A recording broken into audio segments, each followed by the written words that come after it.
What is up, everybody? Happy Friday. We made it. It's Labor Day weekend. Hopefully everybody's doing really, really well out there. And already, as you watch this, off to the start of a great weekend. Cheers to you guys.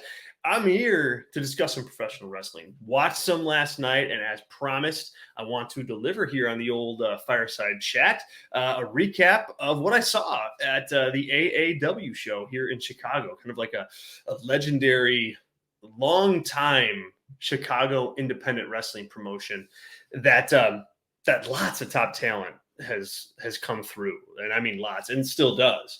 But you know, I saw Seth Rollins work for this company a multitude of years ago, and a host of other people too. But it's a really fun environment, kind of like a local independent thing. So want to talk about that. But first, we had, and I know this kind of goes against what I said I was going to do here, which is just kind of recap these live shows that I've been going to. Triple H this morning with Ariel Helwani dropped a lot of news about him, about him taking over for Vince McMahon. He talked about Brock Lesnar in great detail. Like, he talked about stars who may come back to the company. I kind of had a dig at AEW and Tony Khan, and so I wanted to give that some attention. And if you missed it, you can. It's on YouTube, obviously, but we've also covered it for you at PWTorch.com. Some of the biggest stories, some of the biggest highlights coming out of that interview, we've got covered there. And the first thing that really kind of struck me initially is in regards to like Triple H, the guy. Like, he has become, and he's always been smooth. We know he can work the political game. But man, he came across really well in this interview. And I think one of the things that makes me kind of not excited, but positive about the future creative prospects of WWE is how he talks about taking over from Vince McMahon. And what he said in this interview, I thought was really telling, in that, hey, look, he said, quote, that he's overwhelmed, with kind of the responsibility that he has for not only running the creative for a $1 billion professional wrestling company or sports entertainment company, as he put it, but also filling Vince McMahon's shoes. Like, that clearly is in his mind. And so much so that he told Ariel Helwani that, hey, I'm not going to fill them, but I'm going to try. And I'm paraphrasing there, but you get the gist. But the other interesting nuance was, like, he went out of his way in this interview, it felt, to make sure that people know that he's the one in control.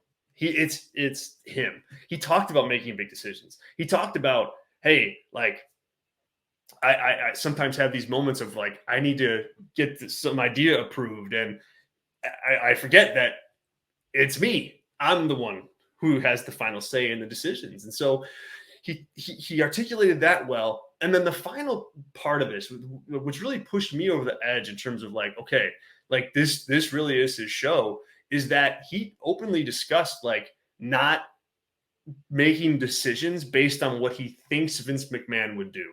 And he called that out, like, in the open, and said, like, look, I'm going to make my own decisions. And I can't sit here and make decisions based on what I think Vince McMahon would do. I have to make my own decisions. I may do things a little bit differently. He used the example of ice cream, and like, hey, we're making ice cream, but somebody might want one flavor, somebody might want the other. For a long time, Vince McMahon picked the flavor. Now he's picking the flavor, and he was clear about that and confident about that. And that is what stuck out most to me, was just that, like, he wasn't arrogant, because there was still a lot of, like, I'm still learning. I'm overwhelmed. It's a lot. Like, he was transparent about that. But the confidence in his, ability to recognize, not that he didn't say that every decision he makes is going to be the best. He didn't say every idea that he had is going to be the best, but he said that it's going to be his call. And he was confident in that part of it. And I think that's really important. That's important. And I think that shows somebody that understands the role, that understands the gravity of the role, and understands how to take over in that position. And that was encouraging. That was encouraging. I thought it was a good interview. I know he's getting a little flack on social media for the comments on AEW. Like Ariel Helwani asked about competing with AEW and NXT, and the fact that his NXT lost to AEW, so to speak, I guess. More often than not, anyway. And he kind of, pivoted around and said, hey, look, they beat our developmental brand, right? They beat developmental. And then he kind of like chuckled and then moved on. And look, petty, absolutely. Is it changing the facts? 100%. 100%. Like, you can't say that, okay, we're a third touring brand of WWE, and then when it fits your argument that you're making, and then pivot around and call it developmental when it fits your argument, right? You can't, come on, you can't do that. But at the same time, what's he supposed to say? Like, what is he going to say? Yeah, we got our butts kicked. Like, I mean, he could, I guess, but that's not the competitive Triple H that we all know. That's not him. And I think my initial reaction is just, no big deal. A little competition, a competitive talk between, alphas, what? It's the wrestling business, right, folks? Like, it is what it is. I didn't have a problem with it. I thought it was kind of not funny if you take it for what it is, which is total propaganda on the WWE side of things. Like, that's what it was, without question. But I think there's a time and a place for that. He's a wrestling promoter. He's running a wrestling company that he wants to be the best. I think it's good sometimes to act that way, act the part. Nothing wrong with that. Then he goes into, he goes into just stark detail on his health problems and the issues that he had with his heart and the severity of it, and like his mindset going through it, his mindset coming out of it. He was really candid, teared up at some points, talking about that. But I will say, it seemed like he had a good head on his shoulders in terms of like where he's at now and what he went through and his future. He seems pretty at peace with it all. And yeah, he's Triple H. He could be making it up. I don't know, but I'm saying if he is, he put on a pretty good act. So yeah. And then he made some just fun comments about people returning, and he like, he didn't give much there. Like, he commented on Sasha Banks coming back and said, of course he'd want her back. She's got to figure out what she wants, blah, blah, blah. Maybe on Braun Strowman, maybe on Bray Wyatt, maybe on The Rock. Like, maybe he's across the board, what he was asked about it. That wrapped the interview up. And obviously, it was a long interview. It went over an hour. But again, we have it covered for you at PWTorch.com. And yeah, check it out there if you just want the cliff notes. But it was an interesting interview for sure. He was, like I said, he was pretty candid. And yes, he had an agenda, no doubt. But of course he did, right? Of course he did. So that's that. I wanted to make sure to get to that. You don't get, a top, like, you don't get the head of WWE creative in an interview very often. Now, maybe we will more often now that it's Triple H. But that was not something Vince McMahon did all that much of.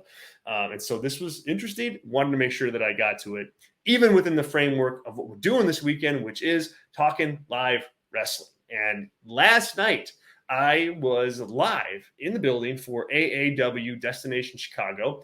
As I mentioned at the top of the show, AAW is a local promotion that's been around for years. Lots of talent that's come through there. small but passionate audience, some really good matches. Like they're on high spots. You can go and check out past shows. And Chris Hero had a hell of a run back in like I want to say like maybe 2010, maybe 2012, something like that. I'll throw up on my Twitter feed like the exact year, but he had a hell of a run of matches in that company, and that I've seen and that are good. I recommend it to anybody who likes his work, or anybody that's not familiar with his work either. Like, that'd be a good place for you to start, amongst a host of other places, but certainly good matches there. But it's a fun show. They do shows in Chicago in a couple different places. They do some out in the suburbs just outside the city limits. They do some kind of way on the south side suburbs, but then they also run some of their biggest shows in the city, in Chicago proper, Logan Square Auditorium. And it's one of the funnest places to watch a wrestling show. I mean, it's like imagine when you were a younger kid in school and you had like your auditorium where you would put on a Christmas performance, or like where you'd go to like kindergarten graduation or something like that, right? Like that's where this show is, in a place like that. So it's tiny, but man, it fills up. It's loud in there, and it's just super unique. And last night was no different. It'd been a bit since I've been there, just pandemic and and what have you. But really, really fun night, and some really fun matches, and some good professional wrestling, like up and down the card. The main event was Jake something against Matt Fidget for the AAW World Heavyweight Championship. And this was a really good match. And both these guys cut promos right before. They were pre-recorded most likely, but they played on the big screen. And this match was like announced late. It was like not quite as bad as CM Punk versus Jon Moxley, but like almost. And so my question going in was like, all right, what's the story here? Like all the same things that I asked and questioned about Moxley versus Punk. Excuse me there. But the promos that both of those guys cut sold it. And that stood out to me sitting in the audience watching this play out, because it's like, it's fundamental, get your stars talking, have them talk in a meaningful way, position the title and the main event slot as something important, and then go. And both those guys, Jake Something and Matt Fidget, were able to take this cold match and heat it up where the crowd was invested, and they were invested. Fidget's the babyface, and he's a great wrestler. I've actually interviewed him for VIP members out there that are interested. On my VIP audio show On the Canvas, I got an interview with Matt Fidget days after he won the AAW World Championship last year. But he's a great guy, really good performer, and really good in this type of match. Like, he played the sympathetic babyface, and he had his fire-up moments, and then lost the title to Jake Something in the end. And that title change got some heat, some big-time heat. People were not happy. And that's exactly what they were going for. And it was clean too. There was no real shenanigans. And he still got the heat. And Fidget, he's gonna be okay. It was a really good match. And the thing was, it was like my kind of match. If you guys watch me enough, I like all the, the trio stuff and the Young Bucks stuff, all good. But give me like a hard-hitting match in the ropes with two storytellers and some psychology. That's the style that I like best, with stakes, right? This had that. So it checked all the boxes for me. Just a really good match, top to bottom. And, an interesting storyline nugget too, to follow with Jake Something getting the win and becoming the new champion. Also, the other match that very much stood out and that was surprising, really, really surprising to me, was Josh Alexander versus Masha Slimovic for the Impact Wrestling World Championship. Alexander defending. Now, I'm generally speaking, not a fan of intergender wrestling. It's just not something that I like to watch. it just doesn't work for me. Like it's hard to it's hard to buy into. It's just hard to watch. I think it like kind of symbolizes something that's just not good in our society. And so it not my thing, not my cup of tea. It's not to say that people can't do it and women can't do it. But this match, I still kind of fundamentally, I think, believe that. But this match showed me that it can be done. And it can be done somewhat effectively if you allow yourself the chance to be taken out of reality and into the reality that they're creating inside the ring, right? That was excuse me, that was a situation here. And Alexander and Slimovic really told a good story in that regard. Like it was a constant back and forth of Slimovic selling like some vicious Josh Alexander stuff and like clawing her way back, and then just when you thought it was over, bam, she'd flip the tables in some way and get almost all the way there to the win, but then not, and it was like the story was that element of surprise, that, wow, holy cow, I'm Josh Alexander and I just got wrecked with like 3 moves. I didn't even see it coming. I wasn't expecting that, man. And that was the formula. And Slimovic sold so well. I can't overstate. It was Alexander. We'll get to him in a minute, but Slimovic, the selling that she did was so believable, and she was like, it was like she was pulling the audience into that ring with her to help get her lifted up to her feet so that she could keep wrestling. It was really some masterful work on her part, and then Alexander, played his part well too. He kind of shunned off Slimovic at the beginning. Almost like he acted like as if he didn't really want to hit her with his best stuff just because he didn't need to. So he was kind of slow, a little arrogant, at the start. And then once she would start to surprise him, he would keep upping the intensity of his offense. And then by the end, when he was like when the match was full on 100 miles an hour, man, he was just killing her with those moves. He had a series of power bombs that just looked like they would break her in half, and they used that emotion that drives, and just put it in a bottle that up, and use that to tell their story. And in the end, of course, Josh Alexander won the match and retained the title, but he put her over in a major way. And the company is having their annual Jim Lynam Memorial Tournament. It's a 2-day tournament with the winner getting a world title match at the big show of the year, the Windy City Classic in November. And Josh Alexander gave Slimovic his spot in that tournament because of how much he respected her work and her performance and her aggressiveness and everything in the ring. So from a storyline perspective, like, she didn't win, but he put her over in a really big way. And so this made me think a little bit differently about about intergender wrestling, I guess, and the potential that it has.